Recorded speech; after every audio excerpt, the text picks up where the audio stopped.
Hei, det her blir andre forsøket på å gå igjennom strålingslovene, altså Wiens forskyvningslov og Stefan Boltzmanns lov. Og jeg vil forsøke å dekke det læreplanmålet som sier at dere skal kunne gjøre beregninger med de to lovene.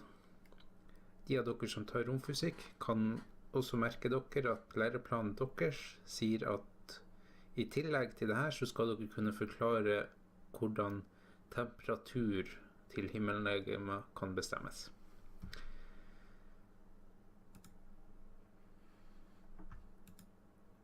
Så den første loven, Stefan Boltzmanns lov, den kom i 1879, da Josef Stefan og Ludwig Boltzmann fant sammenhengen mellom temperatur og utstrålingstetthet til stjerner.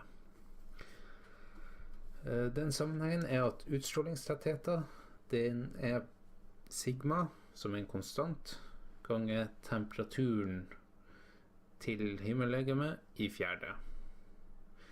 Så den sigma, det er den enkleste konstanten å huske, tror jeg. Det er 5,67 ganger 10 i minus 8 watt per kvadratmeter per kelvin i fjerde.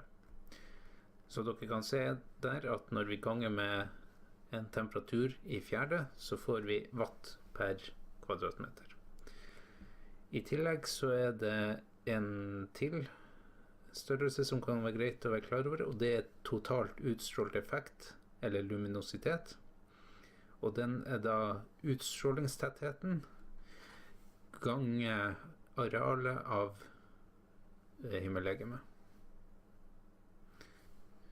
Så la oss ta et eksempel. Betelgeuse. Det er da ei kjempestjerne i stjernebildet Orion, som har en temperatur på 3600 kelvin, som dere kan merke det er en del lavere enn temperaturen til vår sol, og har en radius på omtrent 1 ganger 10 i 12 meter, eller 1 milliard kilometer. Så da kan vi finne utstrålingstettheten med å ta denne konstanten og gange med temperaturen i fjerde, og dere kan merke at temperaturen den skal oppgis i kelvin, og så får vi 9,52 ganger 10 i sjette watt per kvadratmeter. Og hvis vi da vil finne luminositeten, så tar vi bare utstrålingstettheten og ganger den med 4 pi r i andre. Og vi får 1,2 ganger 10 i 32 watt. Så har vi en liten oppgave til dere her, nemlig å gjøre det samme for sola. Dere har de to formlene vi hadde, og konstanten sigma, og får oppgitt at temperaturen for sola den er 5780 kelvin, og den har en radius på 6,96 ganger 10 i 8 meter. Så gitt den informasjonen, forsøk å regne ut utstrålingstettheten og totalt utstrålt effekt på samme måte som jeg gjorde i eksempelet før. Sett bare på pause mens du gjør det.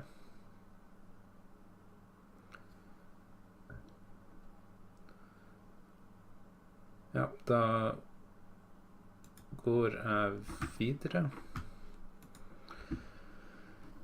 Løsningen på dette problemet, det er jo som i eksempelet, tar Stefan Boltzmanns lov, som er denne konstanten 5,67 ganger 10 minus 8, ganger temperaturen til stjerna i fjerde,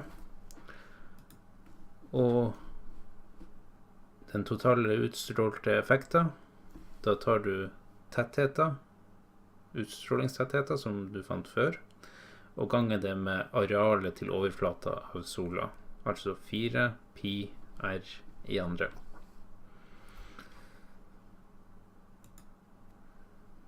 Så etter det så går vi videre til Wiens forskyvningslov.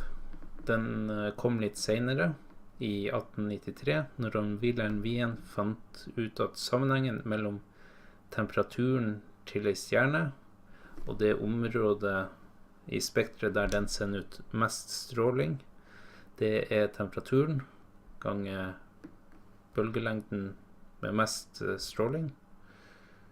Det er en konstant som er 0,0029 kelvinmeter. Og når jeg snakker om den her lambda topp, så er det da sånn at stjerner de sender ikke ut like mye stråling på alle bølgelengder. Ved veldig lave bølgelengder så sender den ut lite stråling, så øker strålinga opp til en bølgelengde her oppe, og deretter så vil den avta. Men ikke gå ned til 0. Så det han så, Wien, det var at hvis han tok den bølgelengden der, den verdien her nede, og ganget den med temperaturen til stjerna, så fikk han samme verdi hver gang. Her tar jeg ikke et eksempel, tror jeg. Det er såpass rett frem. Men dere får nå en liten oppgave likevel. Dere kan se på stjerna Tau Ceti, som har en bølgetopp, eller en topp i denne strålingskurven sin, ved 540 nanometer, og prøv å regne ut hva er temperaturen til den stjerna. Så kan dere bare sette på pause mens dere gjør det.